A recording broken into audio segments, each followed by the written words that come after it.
Hello, Elena. How are you today? I am good. I was going to say delighted, but that wouldn't have made sense. I guess delightful. I'm delightful. You can be delightful, but let's not stretch it. But not always. So, guess what we're going to talk about today? What? Well, it's not what we thought we were going to talk about. Right. Guys, let me tell you, just a little side note. It can be hard to have a podcast, especially during COVID when everybody gets sick. I got sick for a few weeks and we couldn't have a recording. Some of our guests were sick at different times, so it makes things a little challenging. And that's kind of where we are today. So we're going to talk about our favorite tech tools. Woo! And I know this is off the cuff. We didn't really plan it, so we'll see where it goes. Yeah, we're just kind of winging it this week, but it'll be a shorter episode because, we're just going to each talk about one of our favorite tech tools and just kind of give you a little glimpse into what it can do for you and what we like about it. And so there you go. Hopefully you can check these out and find out if they're good for you. And if we do have any kind of affiliate relationship with any of these, we will let you know. We won't trick you into buying and getting us some money. So, Elena, you want to go first? Sure. So my absolute favorite marketing tool for social, especially, is Social Bee, because Social Bee just makes your life easy. You can set up categories and then you can put different types of content in each of those categories. You can tell it to, hey, I want it to always repost sometimes, or I want it to just post once. I want it to post at this time of day. I want it to, all these different things. You can do different variations when you're writing those posts. And so based on those categories, you can have RSS feeds come in. So if you have a blog, a podcast, all different kinds of things, you have all these different feeds. Those can feed into Social Bee and it'll populate certain categories. So it kind of takes out some of the legwork that you might have to do. And then you have a calendar that you can set up, and you can say, okay, on this day, I want a blog to go at this time. I want a podcast to go on this day at this time. And you can set up like a calendar and it'll pull different posts from each of those different categories. It's so great for when you want to be able to repurpose some of your content.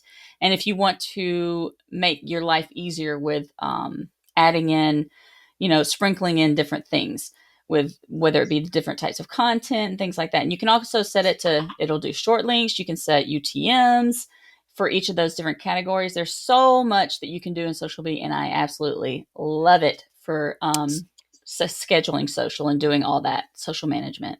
So one point, Elena, with Social Bee, you mentioned the RSS feeds coming through. So you don't want to be lazy with that. Like if you're putting in an RSS feed, do you go in and update what comes in so that you have a unique message, or do you just let it come in with the title? Yeah, if you want to be lazy, I guess you can. But I usually will go in, and once it pulls in, I'll just go in and say, change my wording around, add a special topic, not topic, but wording for my post, any mentions or hashtags.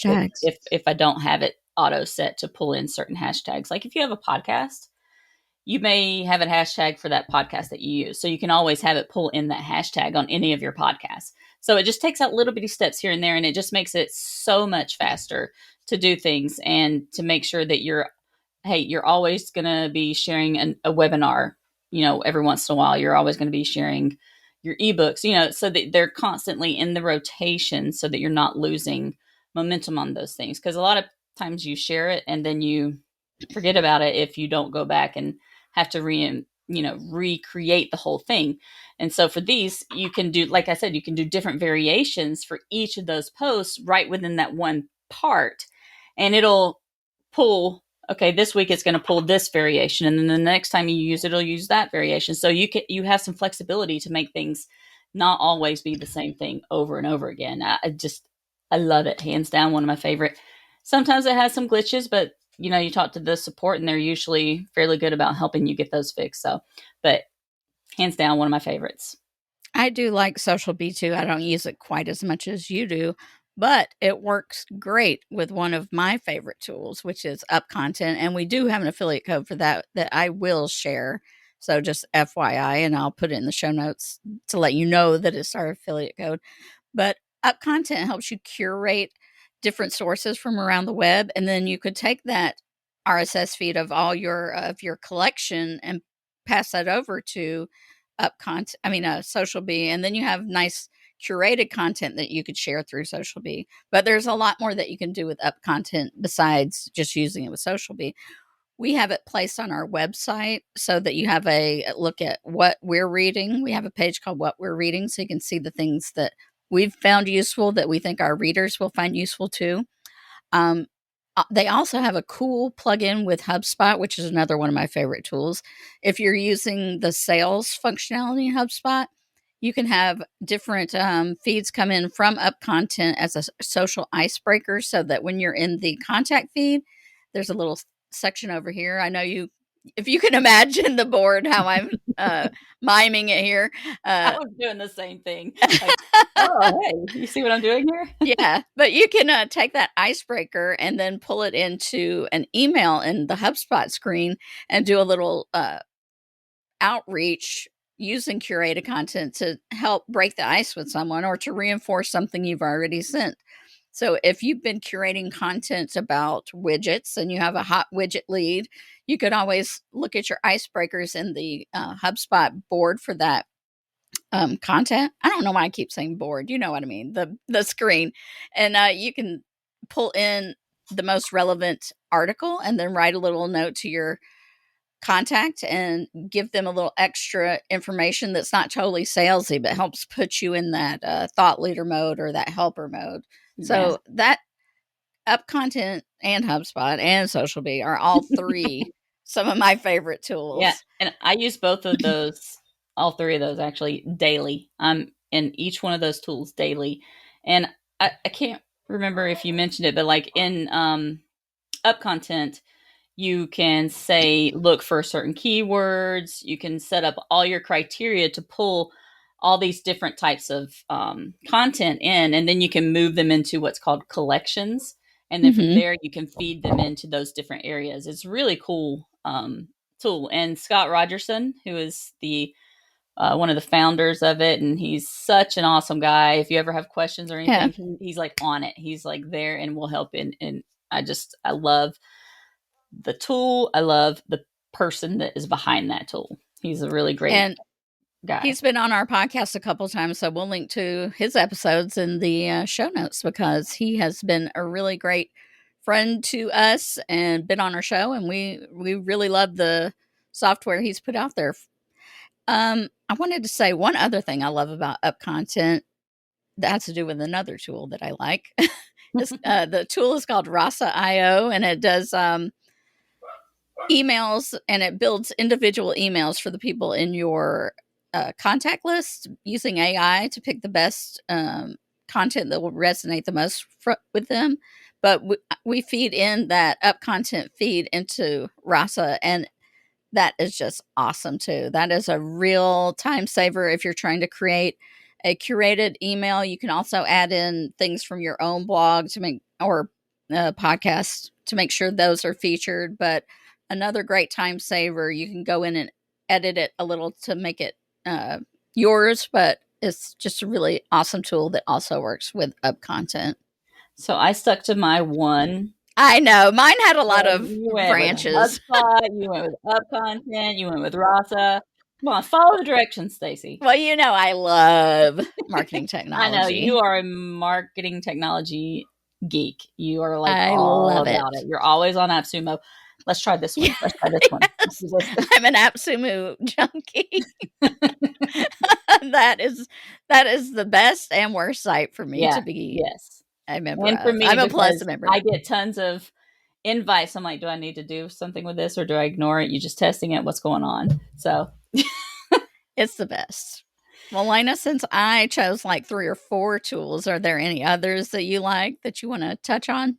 Well, for me, obviously, Canva is another one Oh, yeah, that that's a good one. I pretty much use that daily too for social, for all different kinds of images and things like that. So Canva is awesome because it has all these templates that you can make your own, or you can see a template and then you want something similar, but it's not really meeting your needs. So you can create your own that is almost exactly like the template that you saw, but it does the things that you want it to do. It's just, and they have so many new things. Like my favorite thing is the background remover on images. Yeah, that's Oh, nice. I love that because then I don't have to go to Photoshop or Affinity Photo and remove the background anymore. It's all right there. And I saw something new on there today. Oh man, what was it? I can't remember what it was, but it was something I was like, "Ooh, that's cool." So I'll have to try and think of what that was. But they're We'll always add it in the adding, show notes if you think of it. yeah, they're always adding new things. Actually, I can pull it up right now and look because I And Photoshop and all of those high level user tools still have a place, of course, but when you're doing easy stuff for social or even a featured image for a blog, I love Canva too. That's great. it's just so awesome. Face retouch. That's what it was. I just saw Oh, that today when I was creating an image. I'm like, oh, so if you have a zit on your nose or something, I haven't tested it, so I don't know exactly what it does, but I saw face retouch and I was like, oh, that's cool. that's So neat. Canva always has all these. They've really upped their game in the past couple of years. They've really added a lot of cool stuff to it. So I love Canva too. So those are I one my thing two I like favorite tools. about Canva too is if you have a team plan, you can set up your logos and color palette so that it's easy. You just go look at Yes. your color palette and you can create everything to match your brand. That is awesome too. Yes. And you have Instead of having multiple to color look it up each palettes. time, especially if you Yeah. work with different color palettes, like if you have different clients or something like that, Yeah. it just makes it so easy. So Yeah, it easy. does. So Well, if you want to learn about some more marketing tech, maybe we'll do another episode of some of our other favorite tech tools. So hopefully you'll give these a shot, see if you like them. If you have any questions about any of them, we'd be glad to, answer your questions and tell you what our additional thoughts are if you have on those. or hey, if you want to come on the podcast and talk to us about your tech stack, we'd love to have that conversation because we are tech Yes. stack geeks. Show me a stack, babies. We're ready. That's what we'll Right. call the series. Hopefully, we If you don't get want in to get trouble with anybody. what? Hopefully, we don't get in trouble with anybody for Well, you that. never know. You never know. We mean it in a cool nerd way. Yes. If you want to get in touch with us, you can find me on Twitter at Elena_Jax. That's ALANNA_JAX. Or you can look me up on LinkedIn. And for Stacy, you can get her on Twitter at Stacy_Jax. That's STACY_JAX.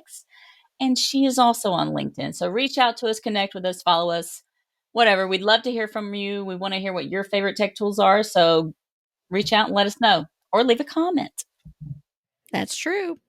And hey, if you want to be on the show, make sure you've got your COVID shots so that we don't have to reschedule with you. But you know what? I had mine and I still got COVID, so whatever. Yeah. But thanks for listening in this week, and we hope to bring you more interviews soon. Thanks. Bye. Bye.